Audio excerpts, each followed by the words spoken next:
passive aggressive, but all right. All right, everyone. Hello. It is Monday. It's time for another guest-filled episode of The Living Force. We're talking a lot of announcements. We got a little bit of casting news to get into. And, of course, we're here talking about a very special book from a very special friend. But before all that happens, Wes is in complete control tonight. So, Wes, whenever you want, I guess, punch it.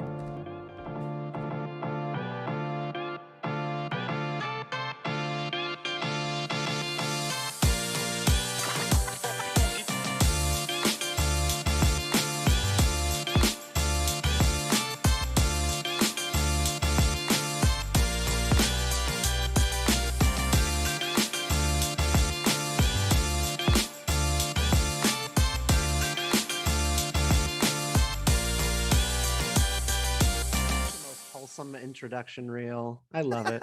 Hello, everyone. Welcome to The Living Force, a Utini Network podcast all about Star Wars books. I don't say that every time, but I do say that I'm your host, Eric Eilerson, and joining me tonight to talk about all about this broken world and how to fix it is a bunch of great people.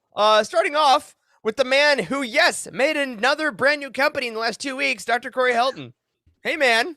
That is correct. I really thought you were going to say losers right there, but that's okay, Eric. It's been I forced it back into my mouth. I know. What happened.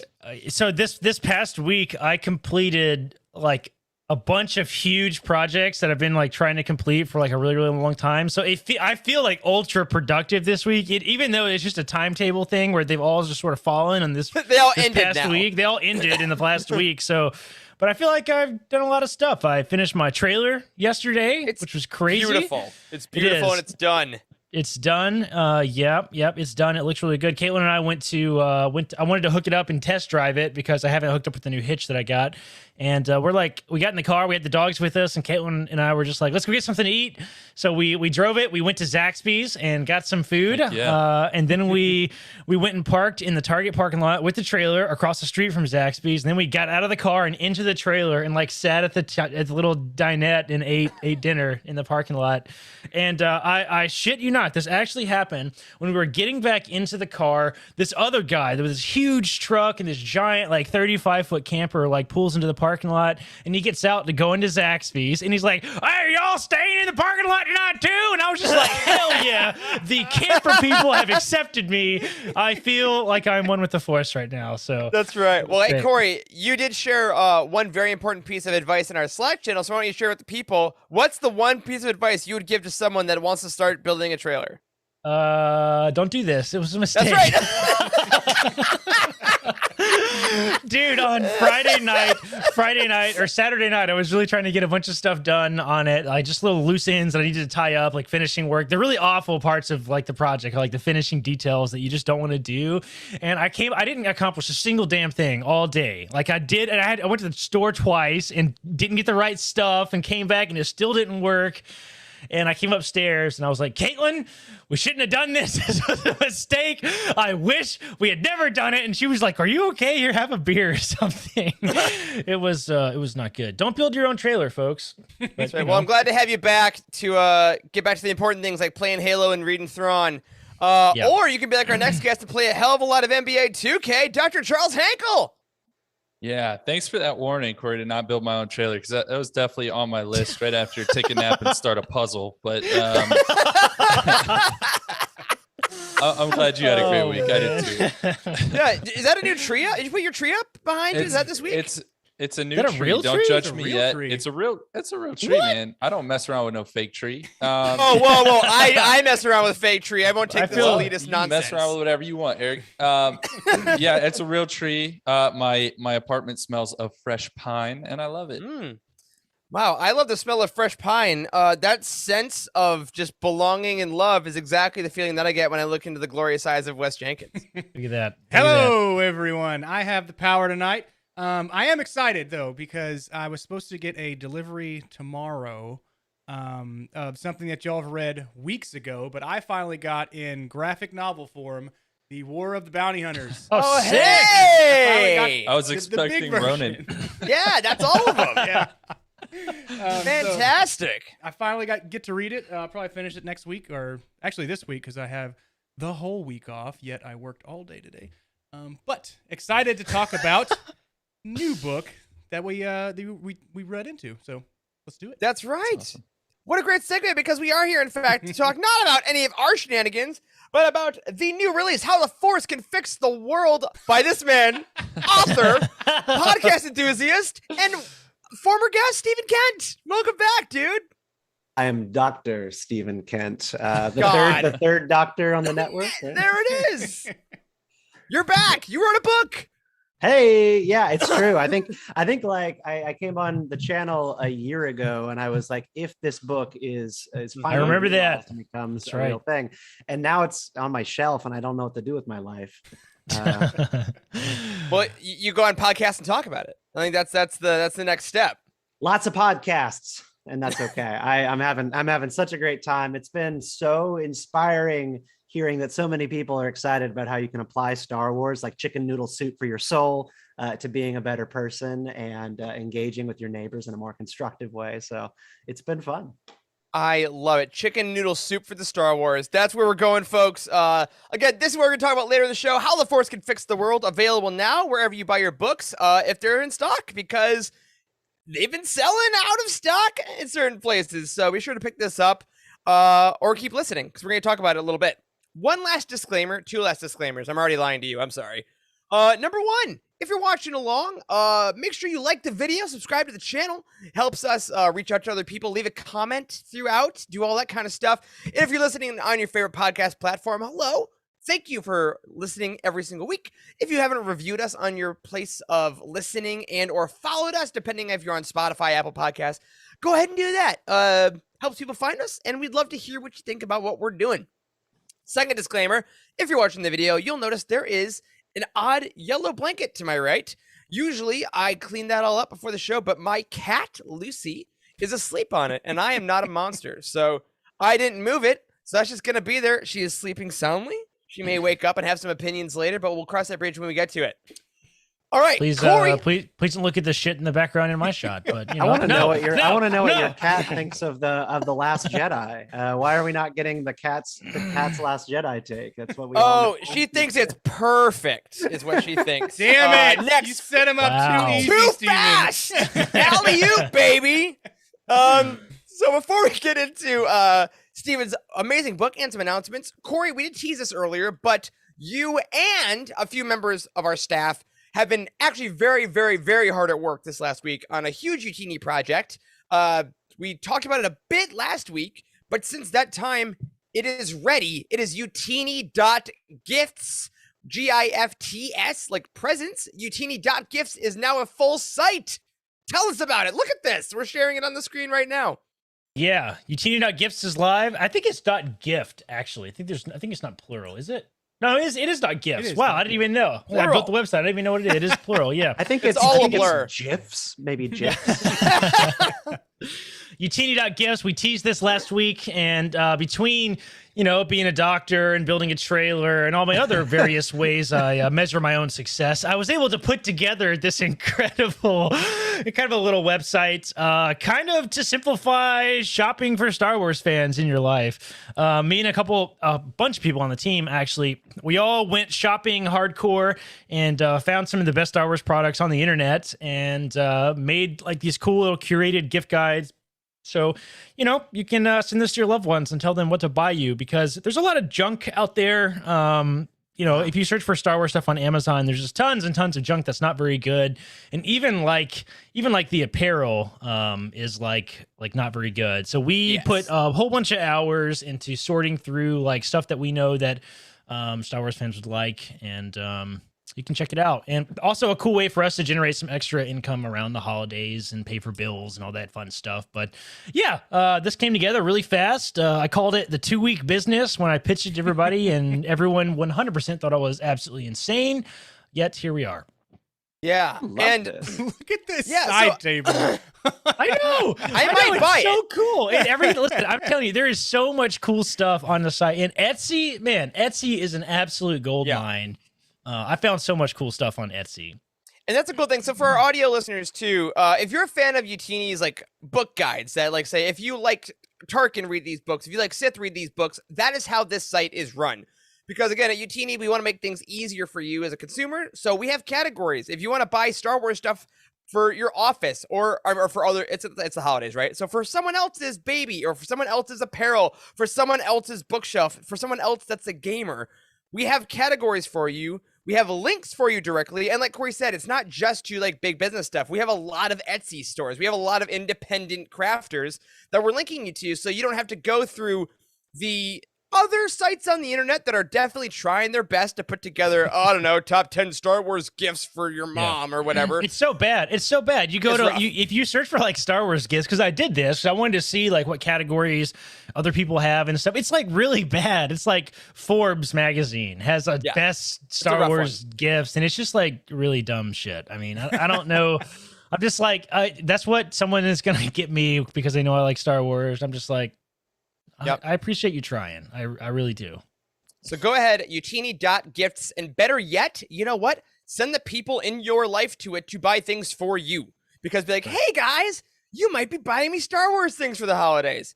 Here's maybe one that you should go check out. So congrats to everyone on our team for their amazing work on that. And that is a website we own now. So you can use it for the holidays, but also birthdays, anniversaries. It's gonna stay up. Yeah. So we're gonna keep maintaining it for sure. Yeah. So thanks to everyone for helping us out. I just shared this on my mom's Facebook page, like mom. I just dropped it on Facebook. I was like, I'm not saying that this is what I want for Christmas, but it is what I want for Christmas. Just like, somewhere there's not a single thing on that website that I also don't want myself, like 100%. And I actually have a couple things on there like that. There's a Millennium Falcon bottle opener like in the kitchen section that like I like sought out on the internet because I know I have it, I know it's really high quality, and I know I like it. So I'm like, other people need this, and it's only like $7. So check it out.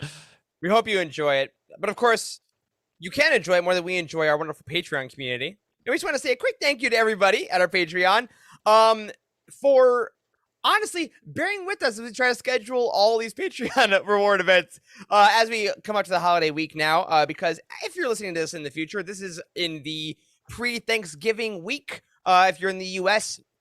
So a bunch of us got some family travel. And I hope that everyone, if you weren't able to see your family last year, especially, you have a great, safe holiday kind of reuniting. If that's possible, it's really cool this year that a lot of people, including myself, are able to do that. But after that, we will be putting together our Rogue One commentary. Honestly, we built an entire new website for the holidays, and Corey had to start throwing alliances. Or no, Thrawn Ascendancy. Lesser Evil. Some people Corey, like that book. Are you reading Alliances? Definitely that's not the one we're talking about. But anyway, after the holiday, we will be putting that up on Patreon. So keep your eyes posted, your eyes peeled, your ears open. Stay posted. Are you I don't drunk, know. Eric? Keep your eyes. I'm running out of verbs. And also remember, we are still currently $20 away from our Revenge of the Sith commentary. So if we do hit that, we will get both of those out to you, I'll say, by the time that the Christmas holiday and the year turns over. We would love you guys to have some holiday viewings with your families and your friends, and we would love to be a part of that.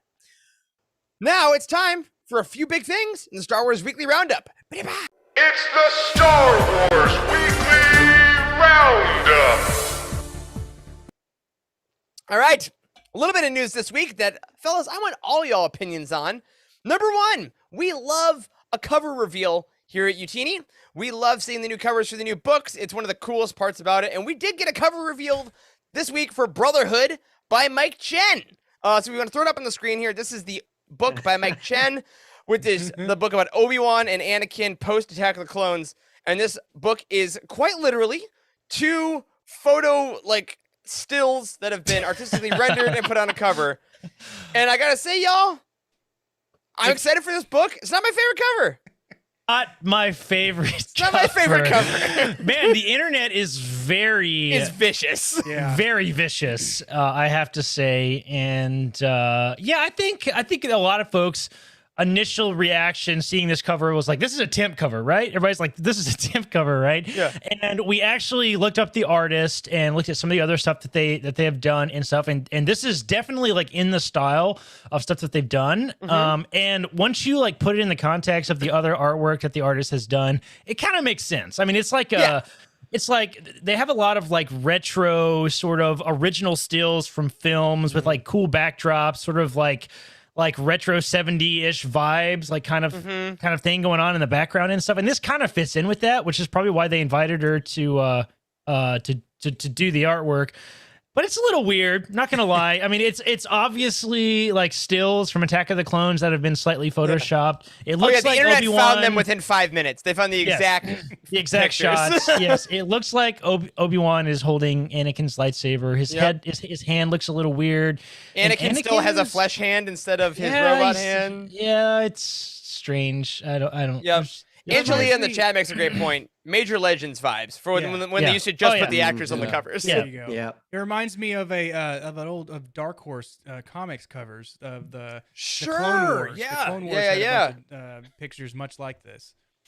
Yeah, I don't mind this. I mean, yes, Obi-Wan's on it. It's grown maybe on me that's now. why. Yep. I don't think it's that big of a deal. Is this one I'm gonna have facing like forward on my bookshelf? No. Is that because Obi-Wan has the hands of Andre the Giant in this photo? No. That just happens to be something that's going on. But I really don't Yeah. mind. I don't think it's a big deal. Yeah. I'm interested to see, honestly. It'll be a fine cover. I think the book I'm really excited for still. Mike Chen showed in his From a Certain Point of View story with Palpatine that he's an extraordinary writer. This story seems really awesome. And you know what? We got a lot of variant covers in the past. So who's to say how many covers we'll get for this one? Yeah, Might I mean, only be it one. looks. I mean, I think somebody said on Twitter or something that they're leaning hard into like the sort of meme culture surrounding the prequels. And I like that. I think it's fun.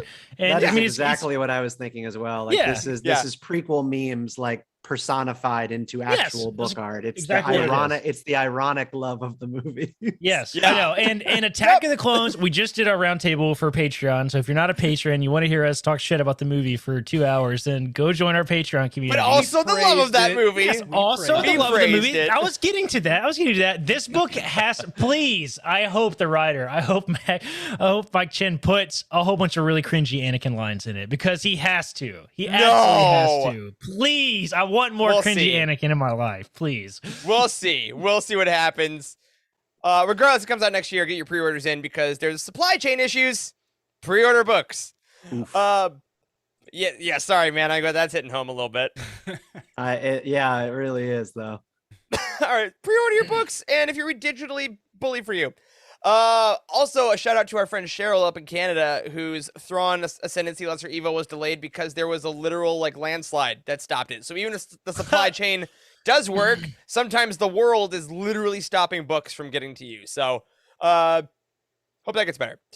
But one thing you don't have to pre-order is digital entertainment, including the upcoming Ahsoka show, which got an announcement of a new lead. That's right, y'all. It's confirmed. Sabine is coming to Ahsoka. Yes. Natasha Liu Bordizzo has been cast as, quote, a lead opposite Rosario Dawson. This is not a cameo. Lead. This is at least, maybe not a co-lead, but I would assume at least the level of like, a Cara Dune, a Grief Karga. Like, this is a recurring character. What did you all think about this? Steven, I want to ask you first, because we talk about Rebels a good amount. Yeah. What is your history with Sabine, and were you stoked or at all surprised about this news? Well, my history with Sabine is I adore her, and she's one of my favorite characters in Rebels. Probably my favorite character, honestly, just because I love her art vibe. I think like Mhm. bringing the whole idea of a street artist into Star Wars was something that really, really excited me. And yeah, I this was my only thing on my wish list for like Rebels spinoffs. I don't particularly like love Ezra as a person. Kanan bit the dust, and so Sabine's right up there. This was what I thought would happen because of the way that they've sort of framed the end of Rebels with Ahsoka Mhm. and Sabine wandering off, and then Ahsoka looking for Thrawn in The Mandalorian. It all makes sense. You got to have Sabine. So this is Yeah. really. Do we know anything about the actress? What is her background? She has been in, I believe, The Society was like her main calling card. I've not watched that myself. She's been around for a while. There were a few actresses I know that were rumored and definitely confirmed by some sites.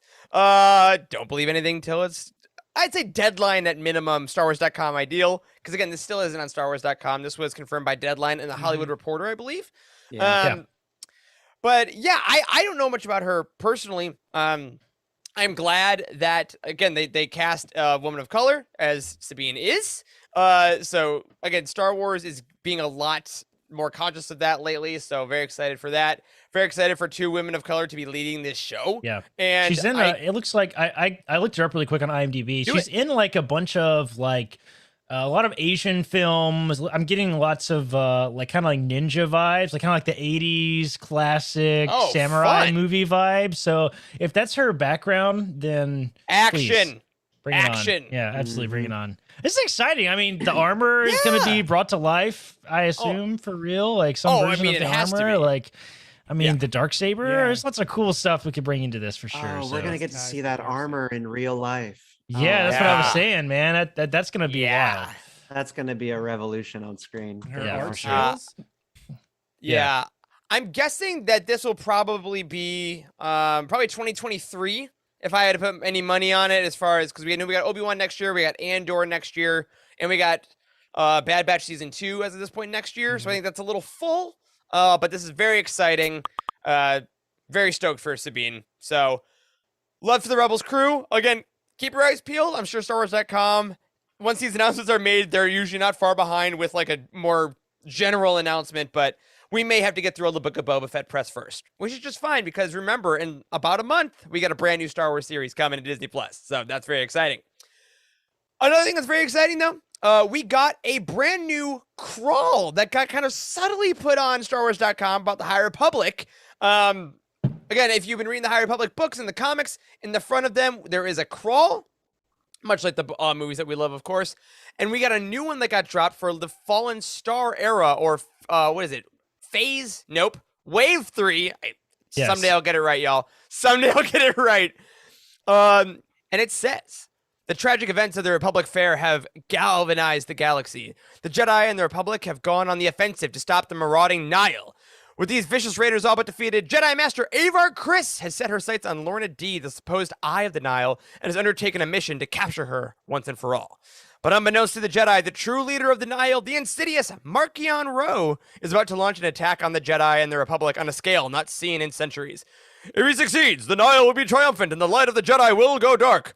Only the brave Jedi Knights of Starlight Beacon stand in his way, but even they may not be enough against Ro and the ancient enemy that's about to be unleashed. Is that the guy from the Clone Wars? So That was, I decided like about 2/3 of the way through to give that a Okay, shot. all right, So there you go. Not bad. Recognizable at least. So there we go. yeah, so it's coming soon, y'all. A month and a week or so. It's like I gotta 5-6 get- weeks. I got to get caught up on comics still. Yeah. They're very good. Yeah, they are. Me I'm too. so Let's- far behind. Ugh. I know. It's hard to catch up with High Republic, but I think now is as good a time as any to jump in. And if you've not read any High Republic stuff so far, I think you could really get away with basically reading the adult novels and nothing else. Like, quite I agree. frankly. If you want to catch up for the last one, Light of the Jedi Rising Storm will get you there. And if you want, the High Republic show, which just had a new episode, every show they do a recap of what happened in the books and comics leading up. So if you really don't have time and you just want to get to the Fallen Star on January 4th, watch the High Republic show recaps. They do like motion comics too. That'll get you the comics and the books. and pay I think attention to our that's site what too. I'm gonna do. I'm gonna do that. Yes! That sounds there you easy. go. Pay attention to our site too. We're going to be releasing some recap stuff here in the next coming weeks to try to get folks ready for Wave 2. It might be a little after that book releases, but you know we'll try to time We'll it get it. well. But you know if you've been behind this long, you can wait a little longer. So It's going to be awesome. And as a reminder, you can get your pre-orders in. Go to utini.com, the new release schedule. Fallen Star comes out on January 4th. Midnight Horizon soon after. Cannot wait. Oh, and I want to show you guys here that lovely care package I got from Disney Lucasfilm last week. I did finally frame my High Republic lithograph. So nice. this is on my desk now. With the Um, autograph. And the giant one is in a gold frame. Gold, it's Target. It's a goldish frame that's in my dining room. 14 karat gold. That's right, man. Only the best. Because I went in for toilet paper and bought 2 frames. All right, on that, we're going to take a quick ad break to show you a new ad about all of our new live shows, or a new ad about our current live shows, rather. And when we come back, we're talking all about how, in fact, the Force can change the world. Fix the world. Damn it! We'll be right back. I messed it up.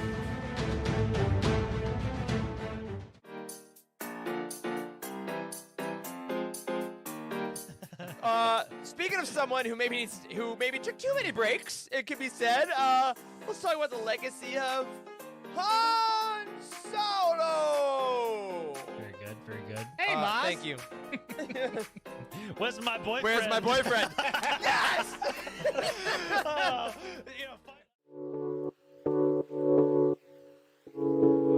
I did, however, find a full-page image of a Rancor drawn by Cam Kennedy. All right, here we go. Impadajoyos brand, just to prove to you that I'm not making this up. See if I can get it up close enough to the camera. You see him there, looking in his Bali self. It's like if Buzz Lightyear met BB-8 in Jedi form. That's like what that looks Well, like. That's nice. Expensive. And then omnibuses, because they only print these once. So I got technically I You're gonna have flex, huh? I got the entire KOTOR series in collected. It's just in a hardback and it's- autograph. yeah, it's right? I was also gonna say, signed by show- John Jackson flex. Miller. So If you're gonna flex completely and show off the autograph too.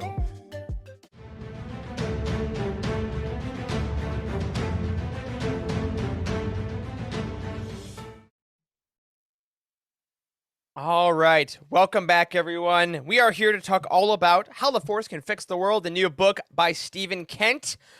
We have a very specific part of this book we would like to chat about tonight. But before we do, Stephen, I want to give you the floor just for a second to do the thing you have done a quadrillion times by now.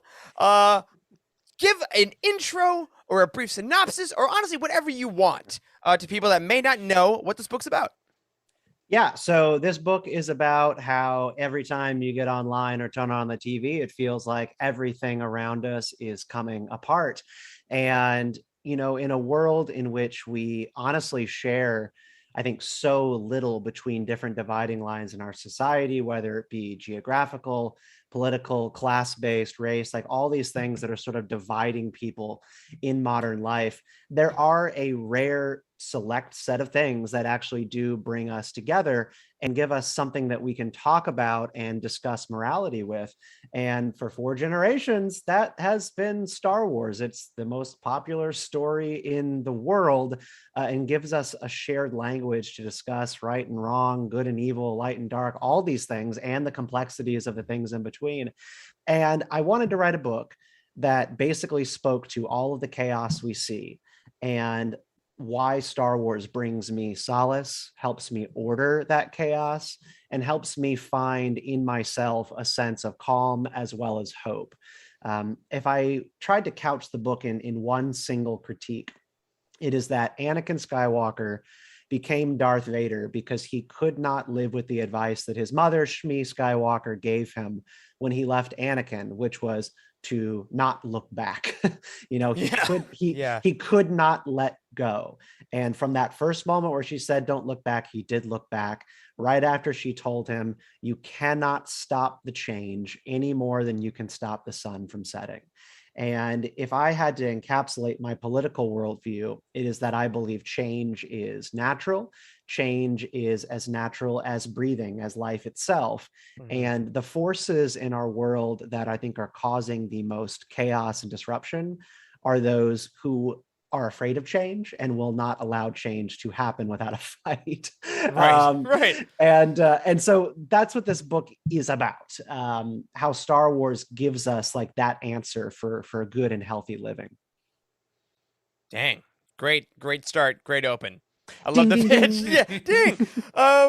And I want to also say something. I don't know if people listen to our show know us pretty well, but now that I feel like they know you decently well. But this is obviously a book that mixes Star Wars with a lot of aspects of politics, a lot of American politics, which are obviously people hear that and are already freaking out. But I know that's it. That's exactly what they do.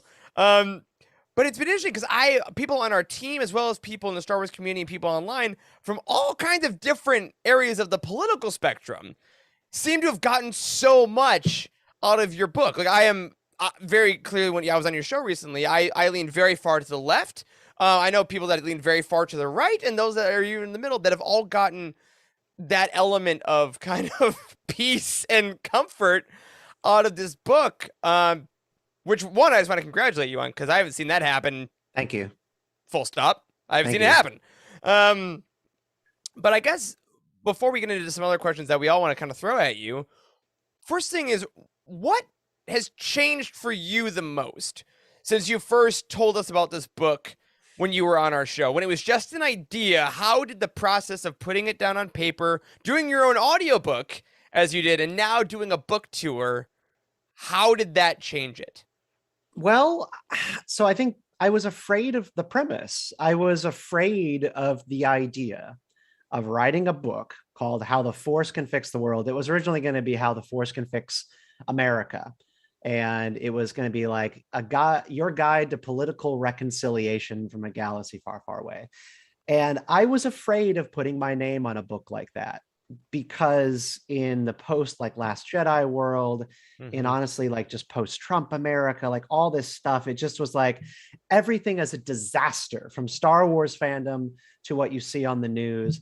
And I felt like to write a book that said, you know, Star Wars, the ideas of Star Wars can make this all better, felt ridiculous to me. I felt like a little silly, even like throwing the premise out there and talking about it.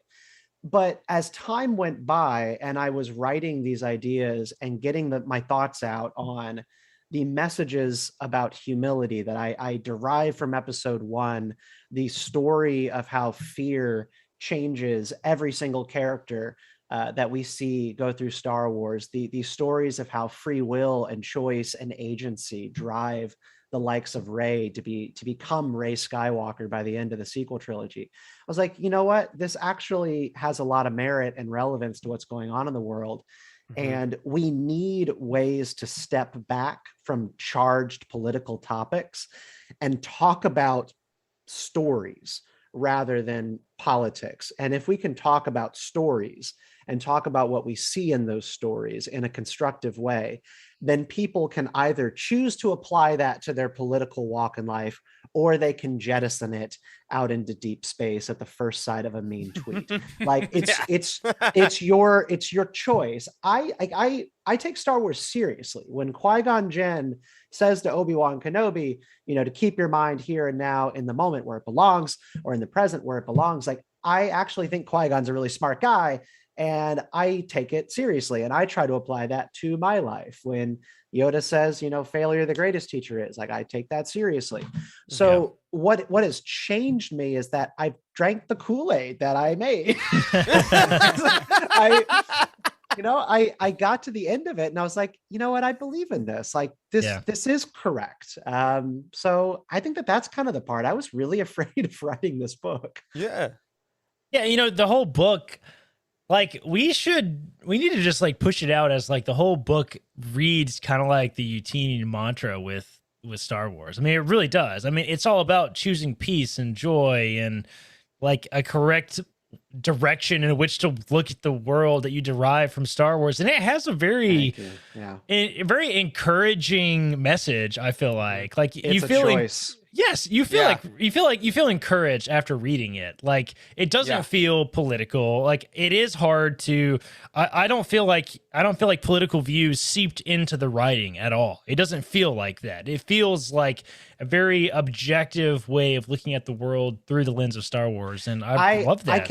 I came to conclusions in this book, and I think your audience, you guys all know like what my political views are, but I have conclusions in these chapters that do not align with my own viewpoints. And the reason for that is it is not how Stephen Kent can fix the world. It's how the Force can fix the world. Yeah. And I respect Star Wars and I value Star Wars insight as a challenge to some of the things that I personally believe. Yeah. And when I think about like how Star Wars makes me a better person, like my chapter on empathy, I don't agree necessarily with some of what I think Star Wars is saying about how we can live more empathetically and in more in balance.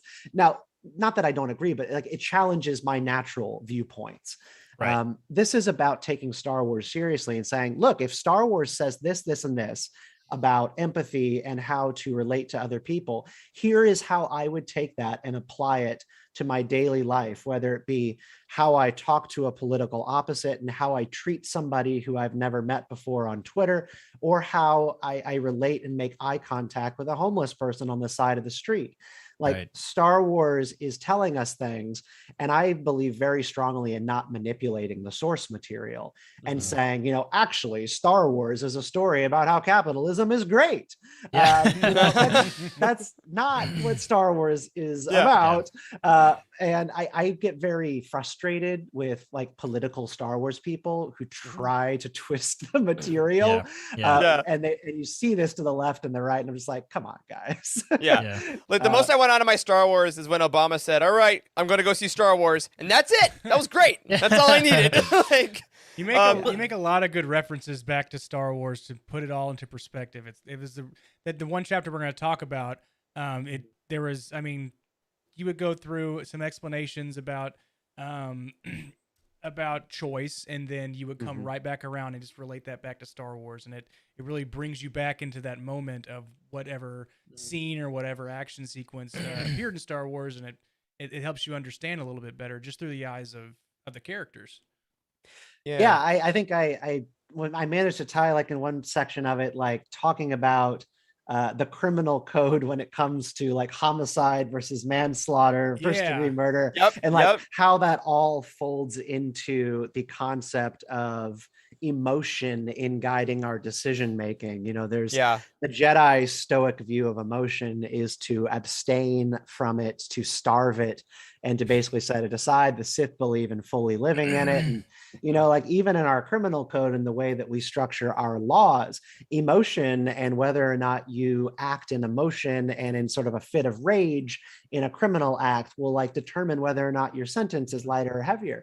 Like there are all these different ways in which you can connect Star Wars right to the real world, even down to like whether or not, you know, we have advanced math classes in California and Virginia, you know, based on children's natural talents. I ended up drawing like one of my big sections of the chapter on choice and self-determination, on whether or not there should be advanced tracks in public education for kids with natural inclinations towards math and the sciences.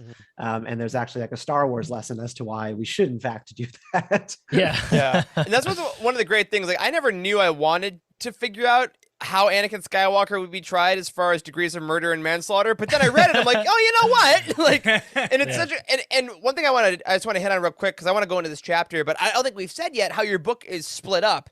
There are 7 chapters, and they are each based around, they have beautiful Star Warsy titles, like The Child Queen in a World Divided, A Creature in a Mask. It's all great.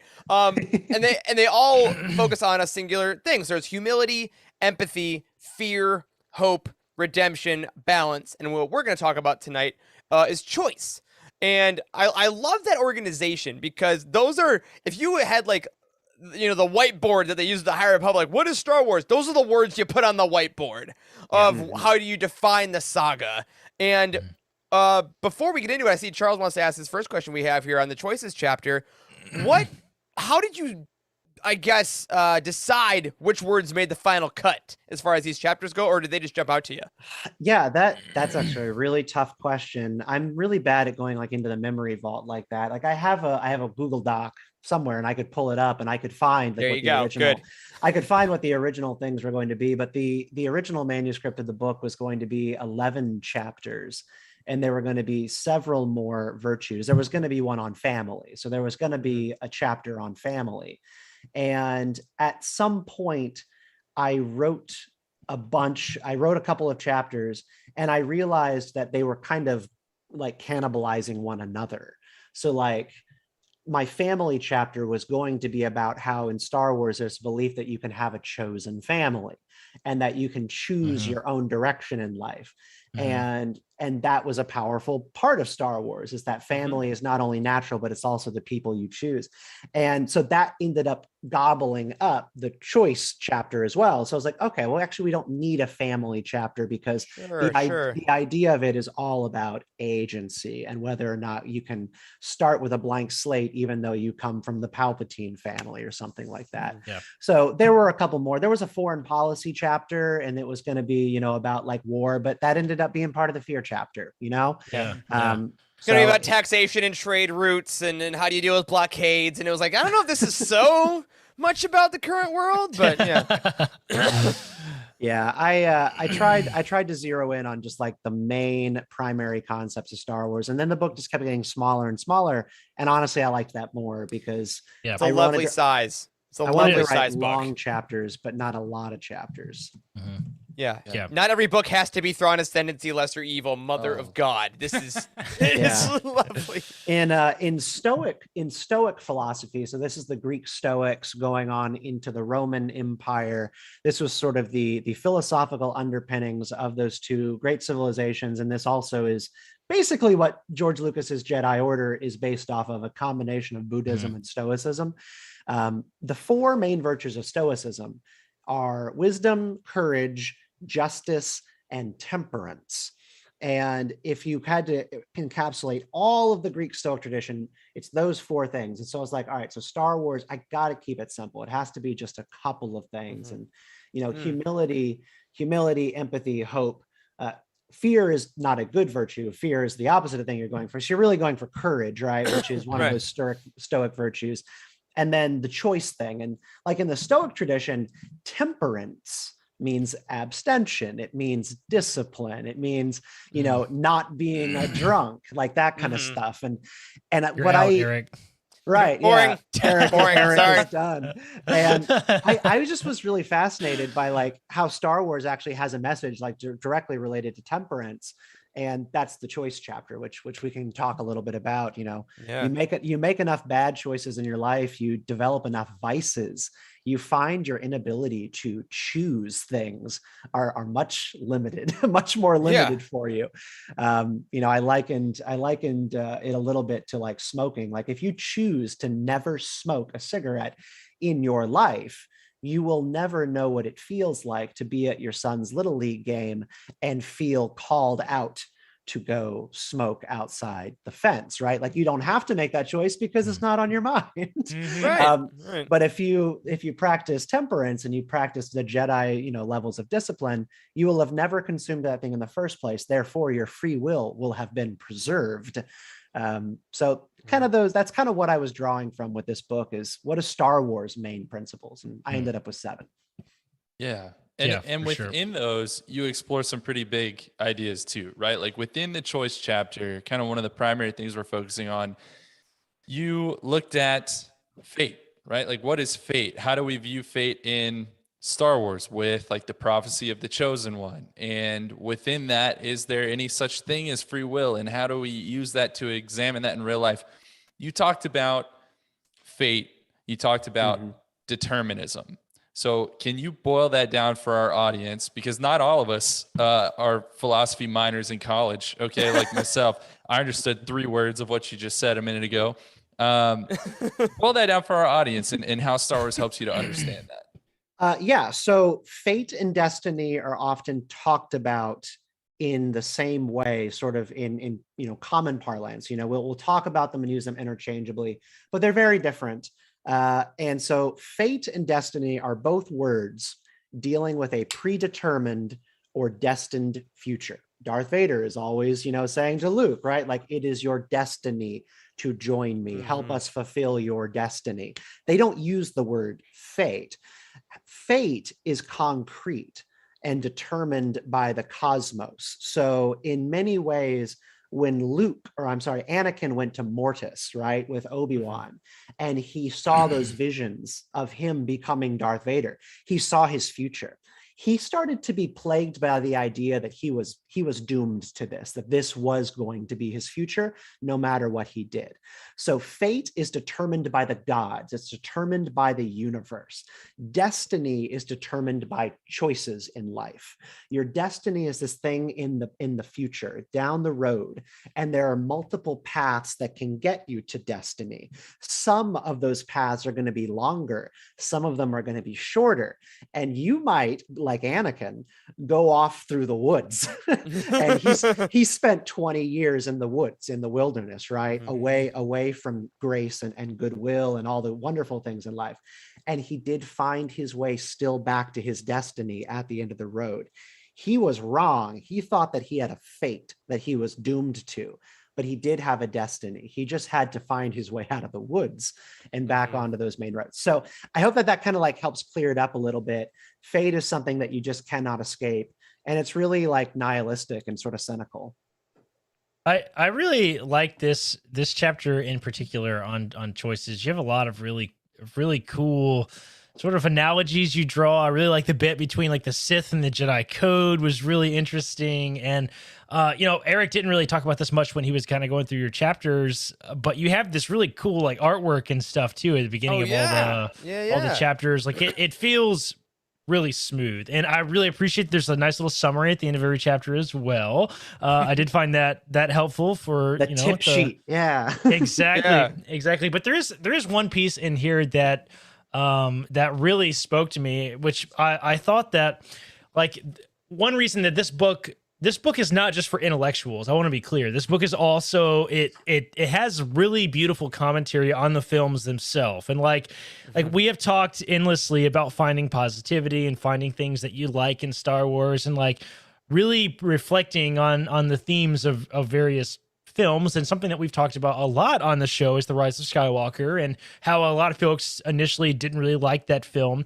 And then a lot of folks have kind of come back around, and I really like this whole section on Rey from Nowhere. That's in this chapter is probably my favorite bit of this whole chapter. And I'd like to read this one little paragraph if that's okay with you. Oh, please. Yeah. So all right, this paragraph, a couple into this chapter, in the Rey from Nowhere section, it says, "Who am I? Is a funny question. It's this existential query wherein you wonder simultaneously about your past, present, and future at once. Where do I come from? Am I merely an offshoot of two parents whose genes got jumbled together? Where am I going? Whether you're religious or an atheist, we all come up with narratives to wrestle with this clash between thinking of ourselves as a randomized biological accident of the universe or something wonderfully and beautifully made for a singular purpose." I love this line of thinking so much. Yeah. And it's both like this speaks to the depth of the question of Rey as a Skywalker in the film. So it both makes you reflect heavily about that design choice, that storytelling choice they made in the film, but also like the deep interpersonal storytelling that exists between Star Wars and like real life. Because I think, George Lucas figured that out, that's why Star Wars is such a powerful and rich story, is because it's so human relatable and people can just get it, right? Because it speaks to us in our core. And this idea of like, who am I? Like, am I just am I some of the parts, like with my psychotic parents and all that crazy stuff, or is there more to that, right? So I love this whole section on Rey from Nowhere. Was really, really good, man. Thank you. Yeah, and I want to ask on that, because that part was amazing. And as a parent yourself, and as anyone who reads this book, you can see you put a lot of your feelings as a father in this book as well, and like kind of what you're passing on to your own kids. And I wanted to ask, like, how did you find that the question of lineage kind of evolved in your head as you were writing too? Because obviously, like you're saying there, Corey, Rey from Nowhere and Rey Skywalker is perhaps one of the most contentious things in Star Wars in the last 20 years. But obviously you as a parent, there is some kind of love that you're passing on your blood lineage to your kid. So how did you find the balance of, the honor of passing on a lineage to a child, but also how great it is that Rey was able to choose her own? How do you think those balance in our world? Well, I'm just thinking about like people I know in my own life who choose to voluntarily give up their names versus people who don't. I mean, my wife, my wife is a very kind of progressive person. And I just, while you were talking about that, I was thinking about her and how excited she was to take my name, right? And like when we got married, like it was not a discussion. So it's like, it's like there are a lot of like, very modern people who are like, we're going to be married, but I'm going to keep, my maiden name. Sure. But for her, it was very easy. She very much wanted to take a new name because I think she just wanted to turn a darn page, turn a chapter, start a new life, new family, like blank slate, and leave behind certain elements of who she always kind of thought she was, right? And the boundaries that she thought that she lived in her own family. Like we come from two very different walks of life, two very different families. And so I just was thinking about that as you were talking about it. We all come up against certain limitations of how we view ourselves and where we can go, and all the different places that we're going to go. I had my sense of self completely shattered when I was 20 years old. When I was 20 years old, my wife, my girlfriend then, and I got pregnant. She got pregnant. I was in my sophomore year of college. I was training to be a filmmaker. I was going to film school.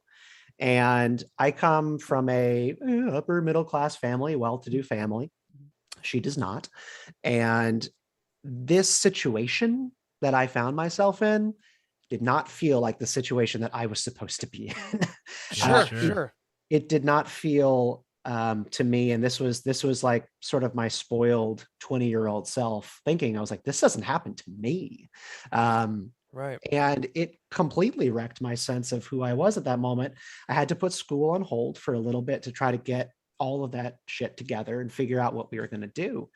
And we did, but I ended up on government welfare for a couple of years, food stamps, WIC programs, and living in an apartment, which I just never would have thought someone with my last name would be living in, because I became a dad at 20 years old, and I had to work to try to make sure that everyone was going to be okay.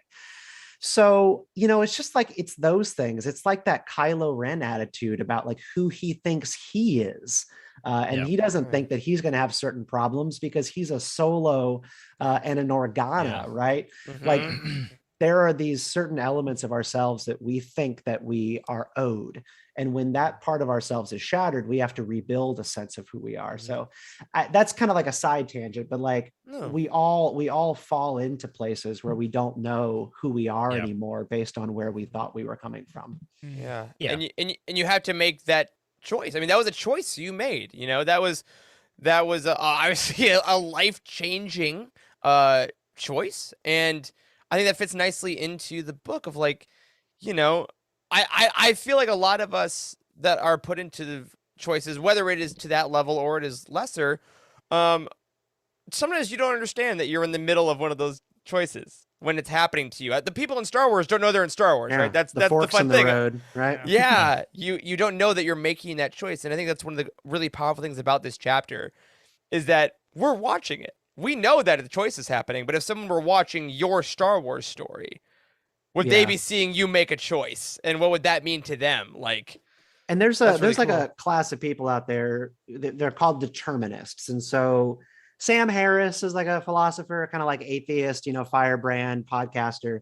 He's a determinist. He generally believes that free will is an illusion, that everything that we do is the result of one domino falling and hitting another, and that all of your choices that you think you're making are electronic, or not electronic, but electric activity going on in our brain that we just cannot control. I am wired to love pizza and not be able to choose anything else when pizza is in front of me. That is what I want. I have the conversation with patients literally every single week.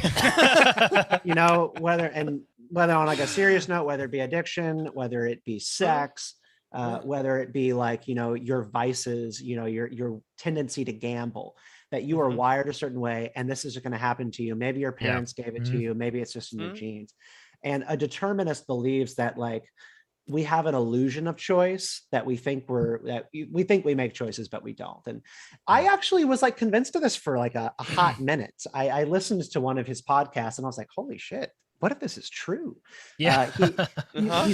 He said basically like, you think you have free will.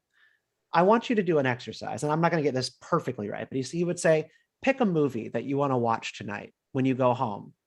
Pick a movie, any movie. All right. What movies came up? What are you going to pick? And he goes, all right, so what did you land on? Say you just happened, say you ended up with Taxi Driver, the Robert De Niro movie. And he goes, why did Taxi Driver rise to the top of your mind? You've seen a million movies. You've seen hundreds of movies. Why did Taxi Driver pop up? Did you even think of Return of the Jedi? Did you even think that you might wanted to watch Ronin?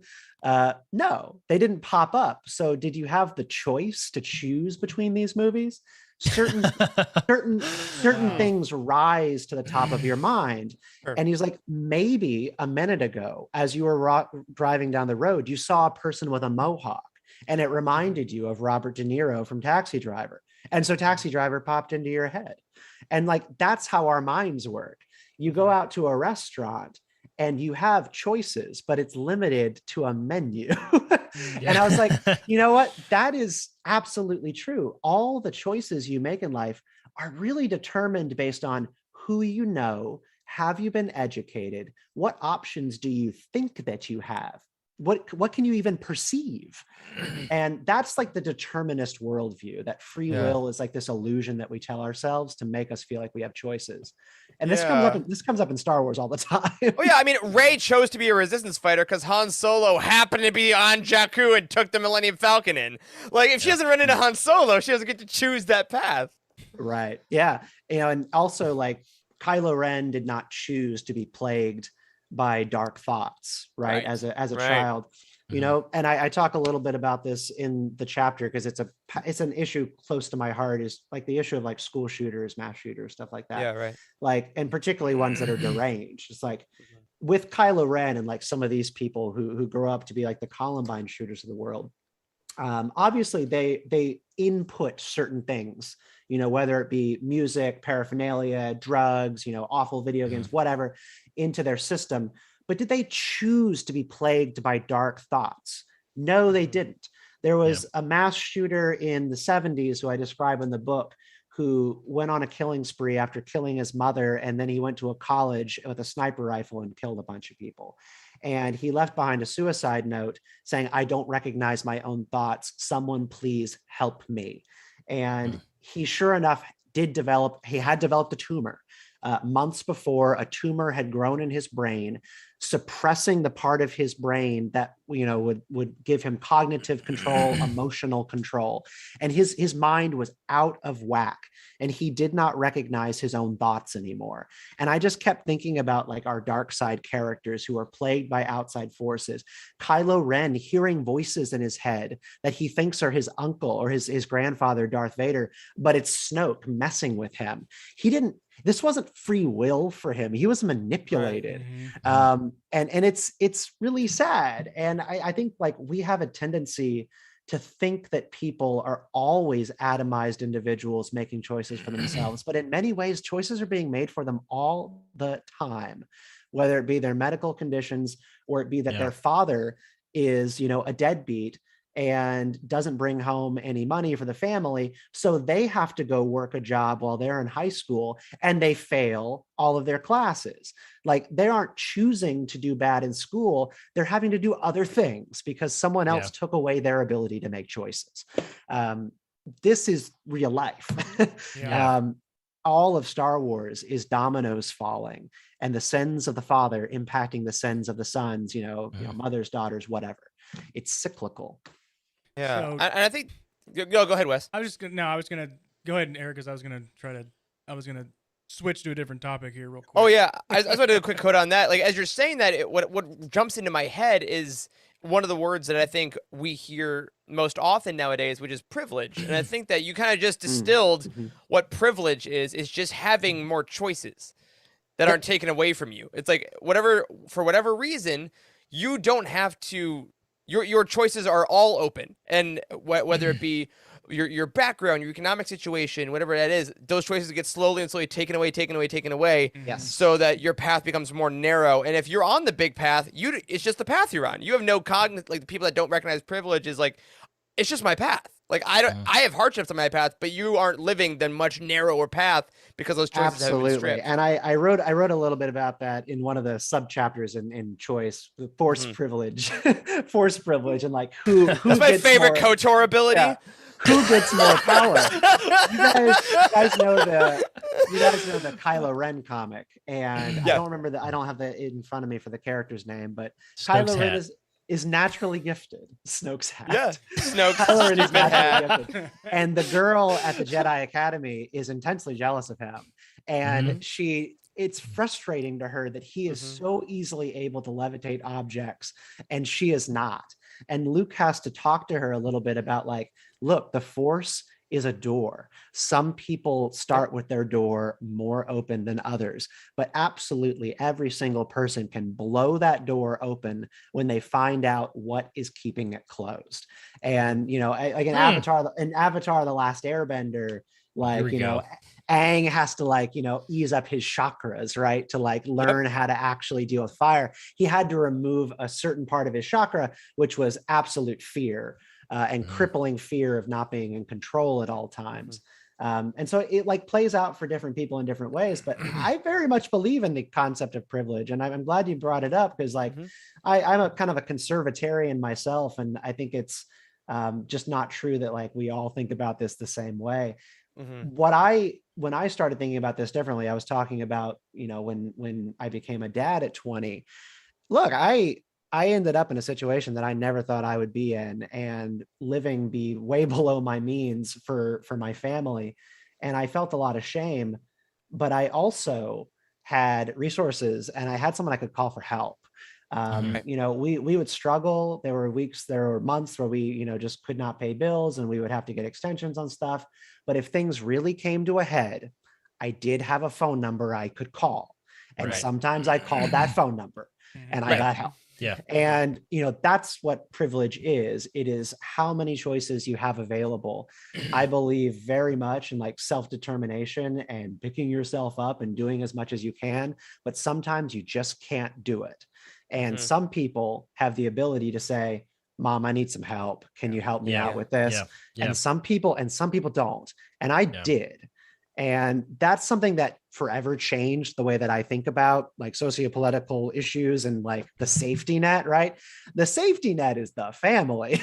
And when you it's certainly not always the case. Well, right. Like it's the ideal that it should be the family. The family should be the safety net.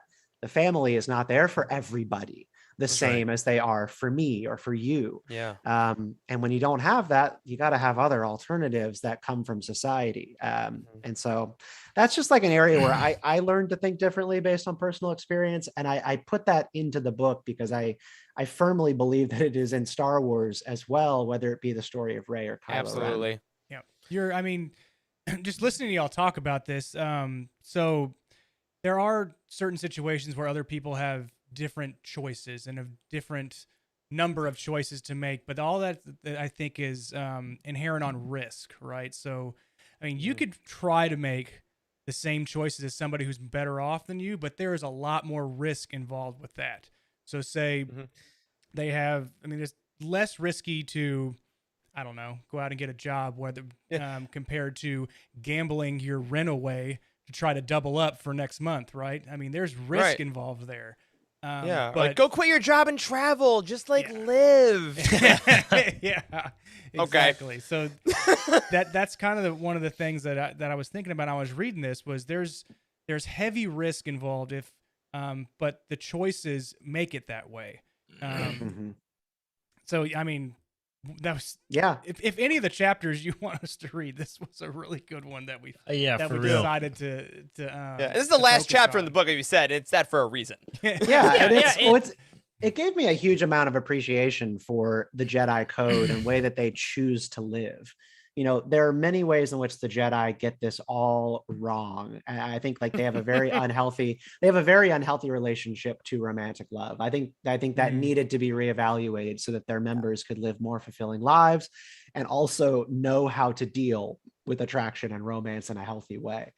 But the choice to abstain from it is not without cause. They know that once you allow for those inputs, once you allow for emotion to be part of your calculus when you're thinking, it limits your ability to be rational. Like if my daughter is in life-threatening danger, I cannot think rationally. I will do wild things to save her. And that is the Jedi thinking. It's like, if we're to be good arbiters of the galaxy, if we're to be rational, enlightened protectors of the people, we cannot be compromised like that. Anakin was compromised. And that's when why Padme falls out in Attack of the Clones, right? When she falls out and Anakin says, put the ship down, Anakin and Obi-Wan has to basically admit that he knows what's going on. She would do her duty. And it I mean, it's heartbreaking. I love that in this specific issue too. This is kind of the topic in which you compared and contrast the Jedi and the Sith code too, which is I think everybody who's a Star Wars fan that knows about the Jedi and Sith code somewhere along the way has asked, am I a Sith or am I a Jedi? Like, I think everybody has asked that question because there is a message in each of the code that are not that different from each other in a lot of ways. Can I read them? Yeah, Please absolutely. do. So the Jedi code goes as following: there is no emotion, there is peace. There is no ignorance, there is knowledge. There is no passion, there is serenity.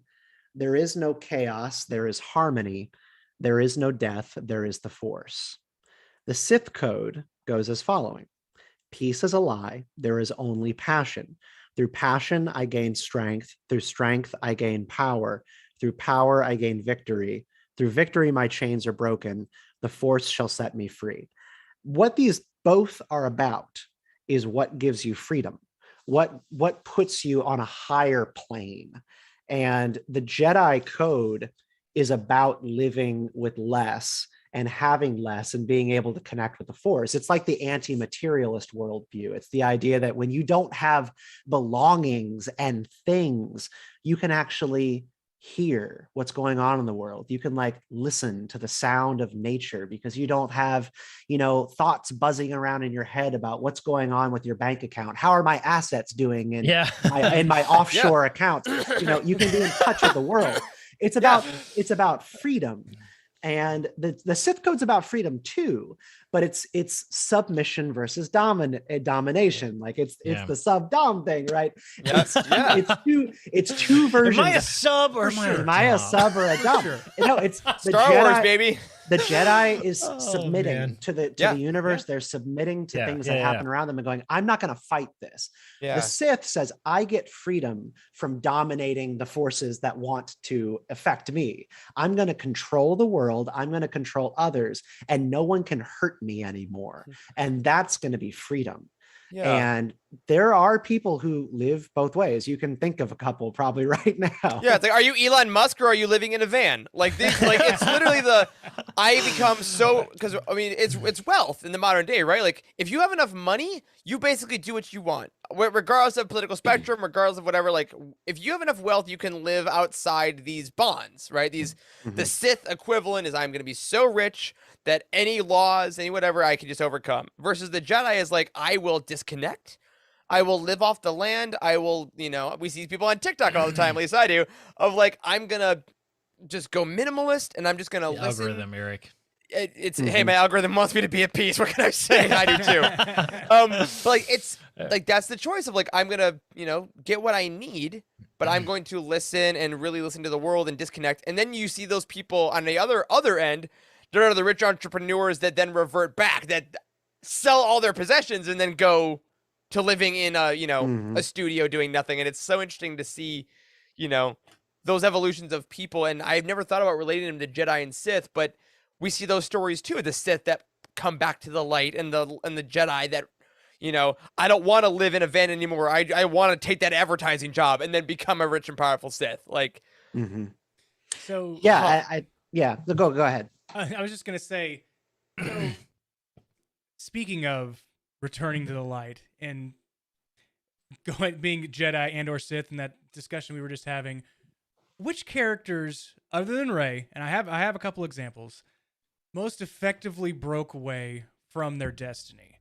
And when we obviously have Kylo Ren, Ben Solo, that happened in The Rise of Skywalker, but there was an instance where almost we lost somebody to being good or inherently good, and they could have taken a very different path for the rest of the movies in Solo, a Star Wars story. When Han's or Infant's Nest was talking to Han Solo, it's like, hey, come with me, come help and be a greater good for the galaxy, and he's just like, I'm not going to do that. And so, I mean, there's got to be other examples of somebody who breaks away from their destiny within Star Wars. I mean, Darth Vader is one of the most, is probably the biggest example of all, right?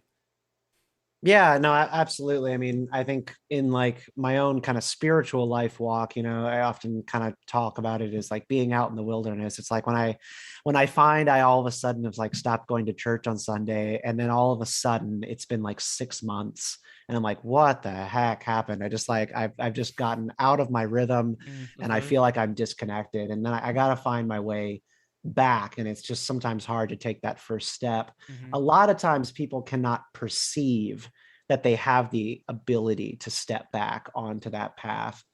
It's in the empathy chapter. I talk a little bit about an interview I did with this guy, Pastor Bishop Omar Jawar in Texas. He does gang mediations he passed away last year, but he did gang mediations to basically work with young men in violent gangs to help them get to the next day.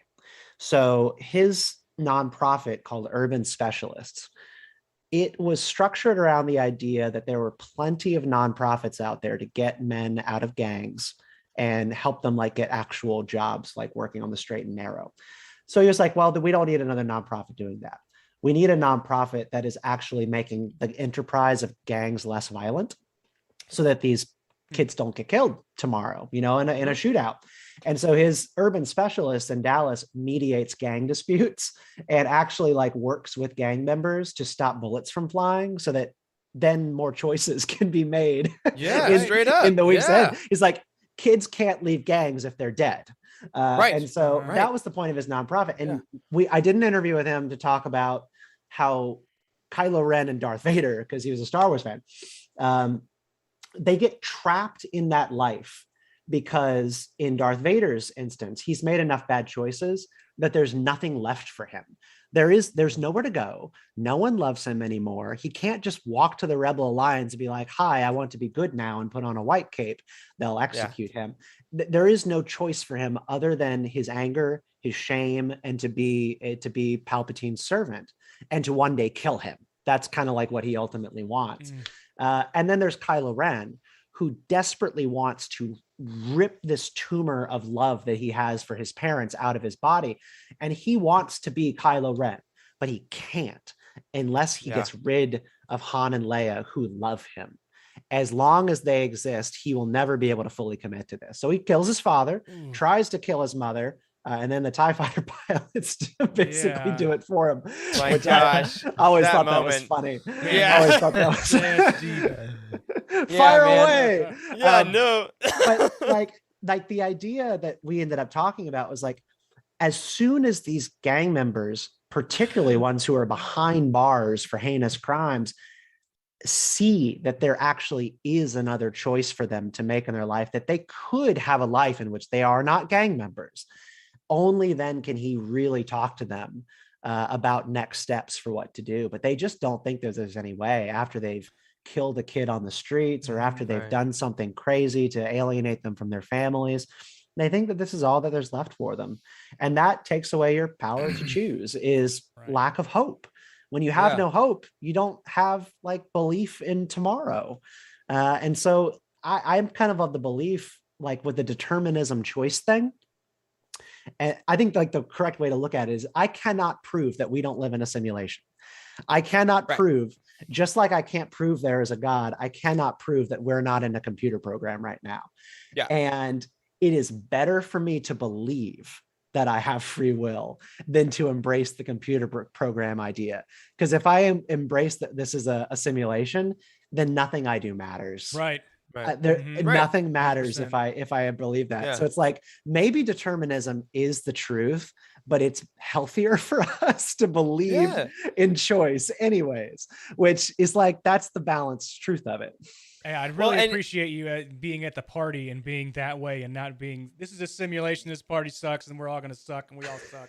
Yeah, because that is a choice. I mean, we talk about, you know, mental health is such a beautifully, I guess, in the light topic nowadays. Like, we really talk a lot about mental health and in the public sphere, and I think that is a great part of it. Of like, yeah, so what if that's the choice? Your mental health is helped by not believing that nothing matters and we're just gonna careen into the sun. Yeah. That's not the best healthy thing. So I love that idea. And as we kind of near the end of our chat with you, we have a couple more. We have just two more questions we want to talk to you about. And one I want to bring up is something that was really beautifully intimate that you wrote, because it was something your mom told you when you were young, or I guess younger, and you said in the book you mentioned a regrettable choice that you'd made, and you went to your mom, as again we all hope we were able to do, and you said, "What should I do?"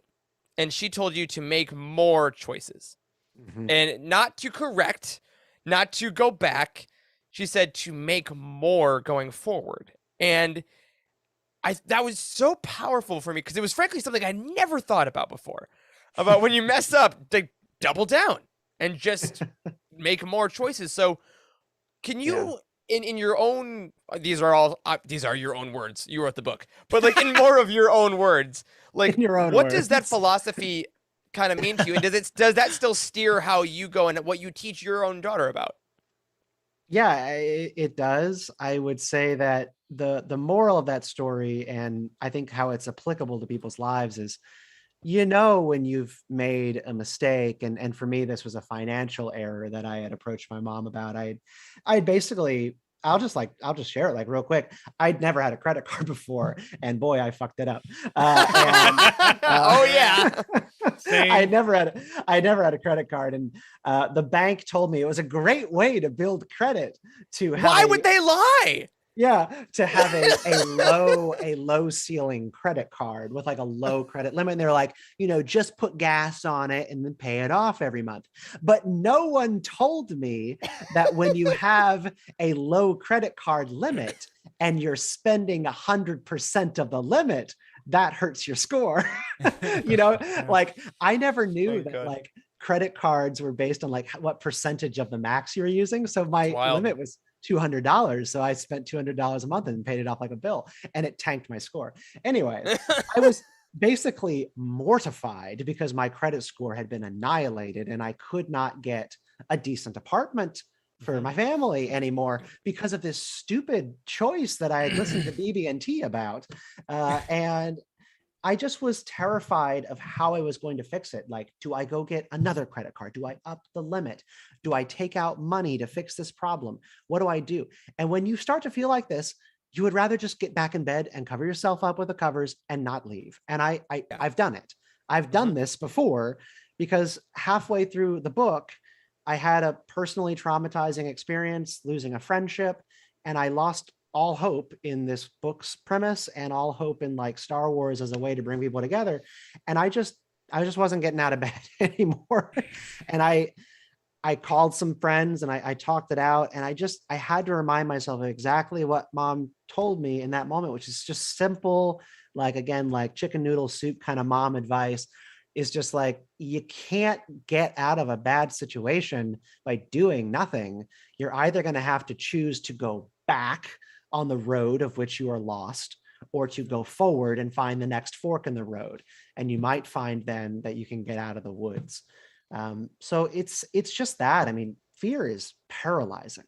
Fear is paralyzing. Yeah, it's it's powerful. I mean, there's a reason why fear is, I would say, maybe other than force, is probably the word that shows up the most in Star Wars. Like, it's the high dive, right? When you're on top of a high dive, and the kid won't move at the end of the Oh my- high dive. And it's Yup. like, kid, either jump off or walk back. But walking Yeah. back is scary too, because Yeah, you're on a admitting it. plank.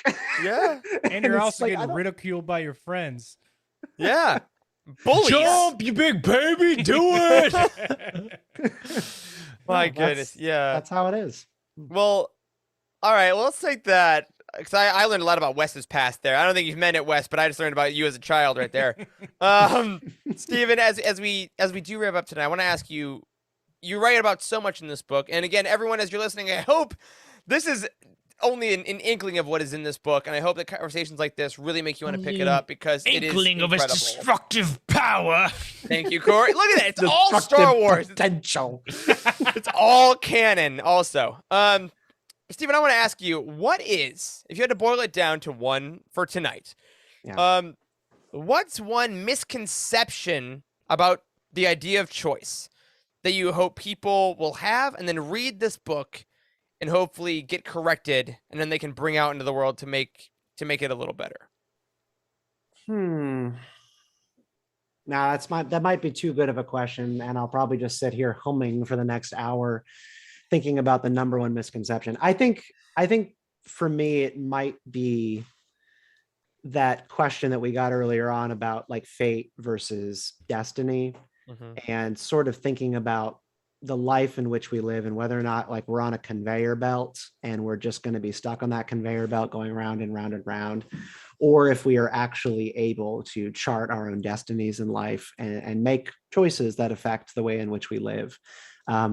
There's a political debate that goes on in this country. It's mostly economics.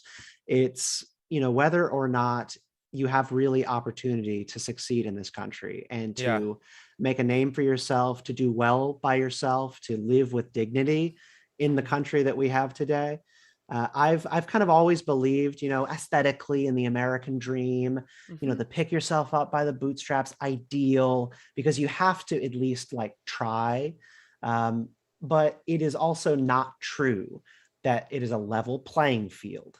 It is not true that everybody just starts in the same place and that a kid from the projects is just naturally going to have, the same opportunities in life as a kid who was, raised by, son of a senator and goes to the Ivy Leagues. It's just not true. However, if you embrace an ideology which tells you that that kid in the slums cannot make it, and the only thing that you're out there beating the drum about is that they cannot make it and that life is not fair, more of those kids are not going to make it. You have to. And I don't want to say noble lie because it makes it sound malicious, but like, sure, I believe there is a moral imperative to tell people against all the odds, you can do this. You must do this. And as soon as you start embracing the people who say that like life's not fair and just all those people are going to get ahead of you because they got, an easy way out or their dad had money, it doesn't make it easier for people when they believe that. It makes it harder. It makes it a lot easier to spin your wheels in the mud and treat yourself as a victim. And that is the misconception about choice is no, the level playing field does not exist, but you can get across the field. And we need more people who recognize that and are willing to lend a hand and help people up and then tell the people in the back, you can do this too. How can we help? Yep. It's a two-part system. You can tell people they can do it, but then you got to reach that hand down. And I think it's a beautiful way to live too. I think that, everyone helping each other. What does Anakin say? The problem in the galaxy is that no one helps each other. Right. And I think that's a beautiful, bring it all back to Shmi. That is beautiful. And I'm so glad you said that, Eric, because I think it's like, I mentioned like the pick yourself up by your bootstraps thing. It's like, why don't you get down and tie someone else's shoes for them? Why don't you? Yeah. Ooh, that's great. If you want to keep the metaphor, be of service to people and help them tie their damn shoes. So, I love it. And you know what? On that, we have one more thing. I said I didn't, but we realize now, you, sir, are now a Star Wars author. You have a hardcover book with Star Wars that you wrote. And because of that, every time we talk to a Star Wars author on this show, we ask the same question. And now, sir, you are in that company. So going forward, obviously this book is all about a lot of tangible ideals. You put a lot of yourself into this. You put a lot of your family into this.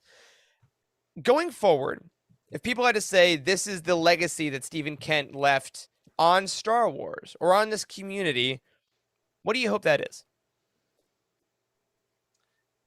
That Star Wars is in fact for everybody, that it is a universal story that helps you see the person in the mirror as being a dualistic person with a light and a dark side, and that you need to treat your neighbors as such as well. Recognize that everybody is dealing with the same struggles you are, the same shadows, the same angels, and that we're just all human and we're all trying our best to be as good as we can every day. And a lot of times we fail. So I think by and large, like that's the story that I hope that people take away from this, is a little bit of self-reflection and a remembrance that Star Wars is always been about heroes looking in the mirror and seeing, I could go bad if I'm not careful. Mm-hmm. And I think we get way too caught up in like the self-righteousness cycle, whether it be like in social media or whether it be in Star Wars. Star Wars is about heroes realizing that if they're not careful, they could fall and be just like their enemies too. And that's what we all need to remember.